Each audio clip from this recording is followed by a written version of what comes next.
oldu herhalde değil mi? Galiba oldu. Yani biz seçimden seçime gelmiyor. Fabrikatörü bizde. Sanayicisi bizde. Tabii. Niye biz öbür taraflara yatırım yapıyor da buralara niye yapmıyor?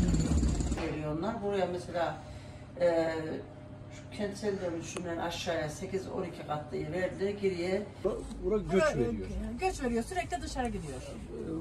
Bir nevi buradan gidiyor, başkaları yerleşiyor. Evet. Üstüne çıkıyor. Ya yeter kardeşim. Yani nüfusumuz şu anda düşük diye yani bir sağlık ocağının bir geliştirilmesi. Ya şurada uzman doktorumuz yok. Ben ona kızıyorum. Yok.